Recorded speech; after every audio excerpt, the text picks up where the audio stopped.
Je vous en prie, installez-vous. Super. Vous allez bien? Super. Ça va aussi, merci. Alors, aujourd'hui, on se voit pour un plan nutritionnel basé sur une prise de masse, si j'ai bien compris ce que vous m'aviez dit au téléphone. C'est ça? Très bien.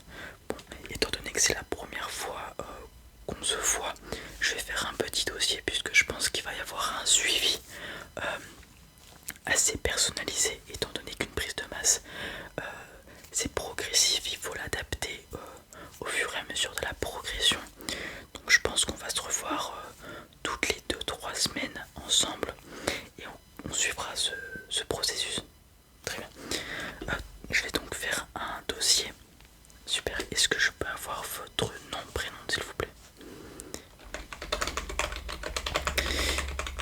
Merci. Un moyen de vous contacter, peut-être que le téléphone serait plus pratique. Yes, super, merci. Voilà, ça sera suffisant pour moi. Après, je vais donc noter tout ce que j'ai fait avec vous dans ce dossier pour ne pas perdre le fil, tout simplement. Voilà, très bien. Alors, expliquez-moi votre projet. D'accord. Ok, donc vous sentez un peu maigre, vous voulez prendre de la masse, ouais. Est-ce qu'il y a une conviction derrière ou d'accord avec un ami et une amie, ouais. Vous avez décidé d'aller à la salle, ouais.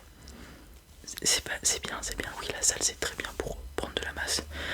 Puisque si vous faites un sport de type collectif ou plus basé sur le cardiovasculaire, donc le cardio comme le footing ou autre, ça va être bien plus compliqué de prendre de la masse qu'en faisant de la musculation, puisque la musculation est faite pour prendre du muscle et le cardio plus pour entraîner l'endurance, et ça crame beaucoup plus de calories que la musculation, donc c'est bien plus dur de prendre du muscle. Voilà. Et puis moi après je suis pas coach sportif, mais en plus il y a une notion de surcharge progressive, il faut appliquer un stress au muscle toujours plus intensif, etc. Et ça vient en soulevant des poids pour prendre du muscle. Donc en faisant un sport on soulève pas trop de poids, même si on peut prendre notamment des jambes, je pense, quand on fait du badminton, du basket ou du foot, puisqu'il y a des impulsions à donner de plus ou moins forte intensité. On s'égare du sujet. Donc vous voulez prendre de la masse, du volume, du poids, c'est ça? Ouais, du poids, sans prendre trop de gras, ouais, comme tout le monde, j'imagine. Ok, donc ouais, c'est tout à fait possible. Est-ce que vous pouvez m'indiquer votre poids et votre taille actuelle? Merci. Alors j'ai un petit calculateur qui va me donner vos dépenses, votre métabolisme de base, ce qui est en fait la dépense que votre corps fait quotidiennement pour subvenir à ses besoins, c'est-à-dire la digestion, garder la température corporelle, faire fonctionner le cerveau, faire fonctionner les muscles, le renouvellement des cellules, pardon, ainsi de suite et ainsi de suite. Et à ce métabolisme de base sera ajouté du coup en fonction de votre activité un certain nombre de calories qui seront du coup votre total de dépenses journalières. Avec ce que vous m'avez donné, pardon, donc 60 kilos pour 1m75, c'est ça? On est sur un total calorique pour le métabolisme de base d'environ 1600, ce qui fait que, supposons que vous restiez allongé toute la journée, votre corps brûlera quand même 1600 calories pour bien fonctionner, tout simplement. Alors maintenant, dites-moi si vous êtes plus ou moins actif, dites-moi les activités que vous faites au sein de la journée, quel est votre métier? Ok. D'accord, donc c'est un métier un petit peu physique mais sans plus, quoi, vous bougez de temps à autre. Ok. Et sinon, quand vous êtes chez vous, vous êtes plutôt actif, dynamique, faut que vous fassiez des choses, ou alors vous chillez sur le canapé ou sur le PC, etc. Un peu des deux, très bien. D'accord, donc en partant de ce principe, vous êtes légèrement actif allez voir actif si on est gentil. Donc ça augmente cet apport calorique dans les 2000-2200. Cela dit, vous allez commencer la musculation. Tout à fait, donc vous allez apporter encore plus de dépenses énergétiques, ce qui fait que vous deviendrez plutôt très actif. Voilà, actif plus plus. Dans ce cas-là, on va monter votre métabolisme dans les 2500 plus. Ce qui fait que, supposons que vous vouliez perdre du poids, il vous suffit de manger moins de 2500 calories pour perdre du poids. Vous voulez en prendre plus, donc prendre de la masse, c'est votre objectif. Il faudra manger plus. Moi, ce que je vous propose, c'est de commencer à monter doucement sur les premières semaines à 2800 calories environ pour avoir un léger surplus calorique. Bien sûr, c'est quand vous faites la muscu. Dès que vous commencez la muscu, vous faites cet apport calorique supplémentaire. On commence à 2800 et au fil des semaines, on va monter. Et la semaine avant qu'on se revoie, je vous propose que vous soyez à 3000 calories. Voilà, montez graduellement. Bien sûr, je vous le dis tout de suite, vous allez forcément prendre du gras, une prise de masse. Vous prenez du muscle mais aussi du gras. Alors c'est possible de prendre moins de gras que de muscle, mais c'est assez compliqué. Donc il faut vraiment être à fond dans les sciences, etc. pour connaître le corps par cœur et tout. C'est pas grave, ce que vous allez faire c'est une prise de masse. Et après si vous voulez être plus dessiné, plus tracé, on fera ce qu'on appelle une sèche ou une légère perte de poids focalisée sur la perte de graisse. Donc là c'est un autre processus que je pourrais vous expliquer si vous voulez faire ça plus tard. Donc on commence à 2800 calories en même temps que l'introduction de la musculation. Est-ce que vous avez déjà un planning de musculation fait par un coach ou bien vous savez déjà très bien, vous savez combien de séances par semaine? Entre 3 et 5, c'est très bien, c'est largement suffisant. Super. Alors, donc je vous expliquais combien de calories vous devrez manger quotidiennement. Donc voilà, 2800 et on commencera à progresser petit à petit. Ensuite, quelque chose qu'il va falloir que vous fassiez, c'est donc compter vos calories. Pour cela, il vous faudra une balance et suivre du coup les indications caloriques à l'arrière de, enfin, indiquées sur les sachets de vos aliments. En plus de ça, il faudra compter vos apports en nutriments, donc protéines, lipides et glucides. Ce sont les trois principaux.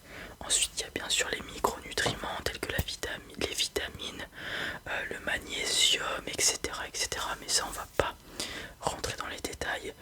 Normalement, avec une alimentation variée, on devrait pas avoir trop de carences, même si maintenant il y a pas mal de problèmes. Après, ce sera à vous de vous complémenter, bien sûr avec mon autorisation, parce qu'il faut pas faire n'importe quoi non plus. Si vous ressentez des problèmes dans votre alimentation, tout simplement. Cela dit, je pense pas qu'il va y avoir de problème si vous mangez varié et pas tout le temps la même chose, que vous mangez bien vos légumes et vos fruits, ça devrait aller. Revenons à nos trois nutriments de base. La protéine, il faudra que vous mangiez entre 1,8 et 2 grammes de protéines par poids de corps. Qu'est-ce que ça veut dire? Actuellement vous faites 60 kg. Supposons que vous mangez 2 grammes de protéines par poids de corps. Il faudra que vous mangiez 120 grammes de protéines dans la journée. Tout simplement.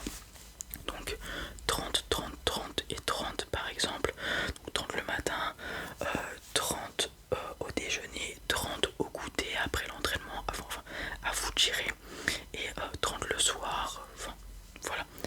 L'important c'est d'avoir ce total protéique, de protéines dans la journée en fait, pour pas avoir trop de phases de catabolisme, donc de destruction des cellules musculaires, et avoir plus de phases anaboliques qui sont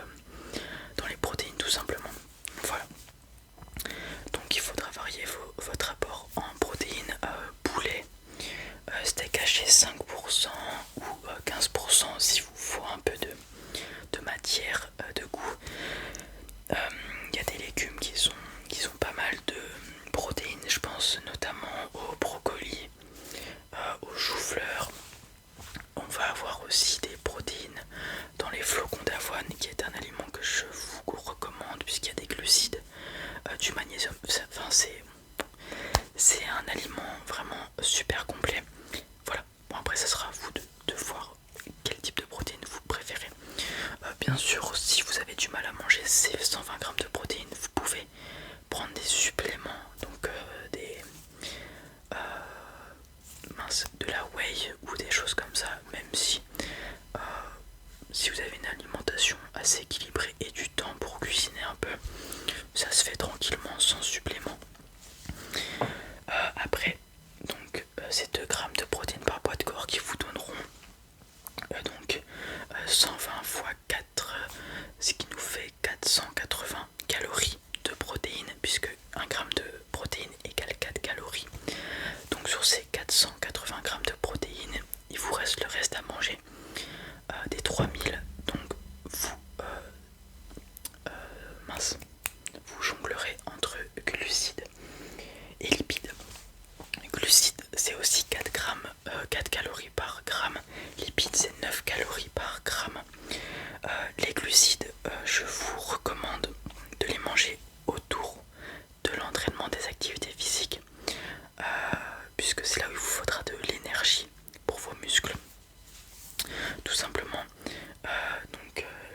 Il y a des réserves de glycogène dans les muscles qui sont utilisées lors des entraînements et il faut les recharger. Donc avant l'entraînement, normalement vous serez rechargé, mais après l'entraînement, pas hésiter à prendre des glucides relativement rapides pour revenir stocker du glycogène du coup dans les muscles, et les muscles du coup vont paraître légèrement plus gros et on aura moins de fatigue puisque vous viendrez les recharger tout simplement.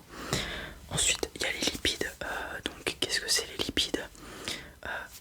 Avant je reviens sur les glucides, pas de confiserie, des bons glucides. Je vous ai parlé des flocons d'avoine. Il y a le riz aussi, les pâtes.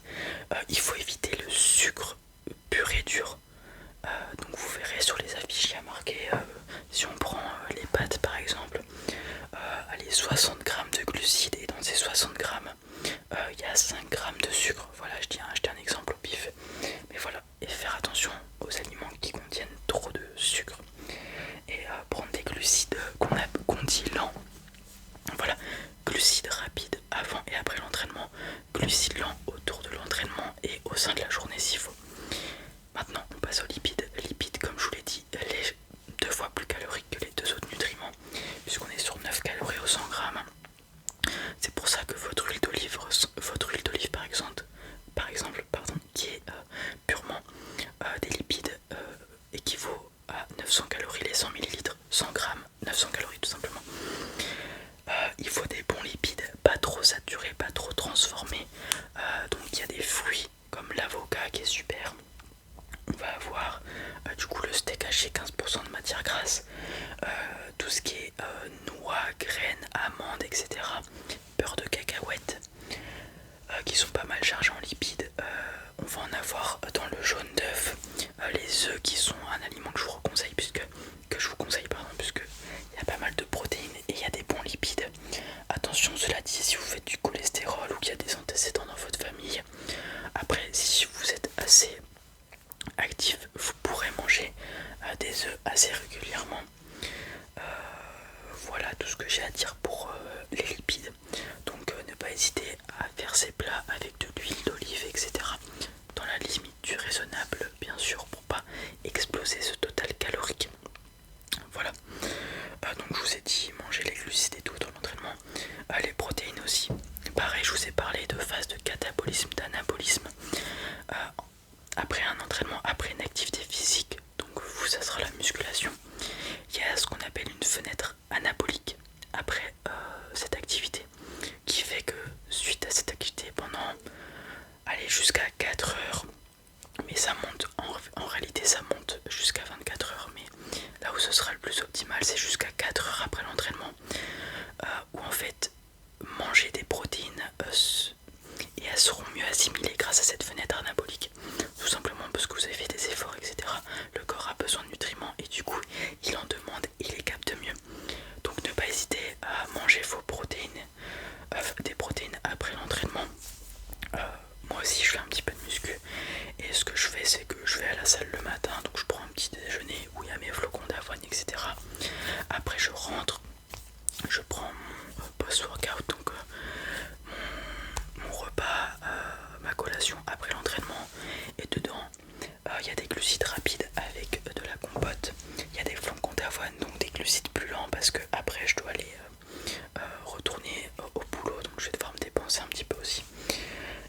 Il y a des protéines du skier par exemple, qui est un aliment que je vous recommande. Donc voilà, fenêtre anabolique, tous ces nutriments vont être bien ingurgités par mon corps et c'est parfait, voilà. Donc ça va vous permettre de mieux réparer vos muscles entre guillemets et voilà, tout simplement. Donc je récapitule ce que je vous ai dit. On commence avec 2800 calories. On prend 1,8 à 2 grammes de protéines par poids de corps. Le reste des calories, glucides, lipides, glucides autour de l'entraînement. Et on essaye de prendre une collation ou un repas après l'entraînement qui contient des glucides et des protéines. Voilà, c'est tout ce que j'ai à vous dire. Est-ce que vous avez des questions? C'était clair? Et bah super. Je ne vais pas vous retenir plus longtemps. Je vais noter tout ce que j'ai à faire. Tout ce dont on a parlé dans le dossier. On se revoit dans un mois. D'ici à ce que vous atteigniez les 3000 calories comme je vous l'ai dit. N'hésitez pas aussi toutes les semaines, enfin à fréquence chronique, enfin assez régulièrement, prendre votre poids et votre tour de taille, voir si ça monte dans le bon sens. S'il y a des ajustements à faire, faites-les. Je pense que vous avez compris un peu les bases. Et si vous avez des questions, n'hésitez pas à me contacter. Voilà. Très bien. Je vous souhaite une excellente journée. Au revoir et puis bon courage. Super. Au revoir. Voilà les amis, c'en est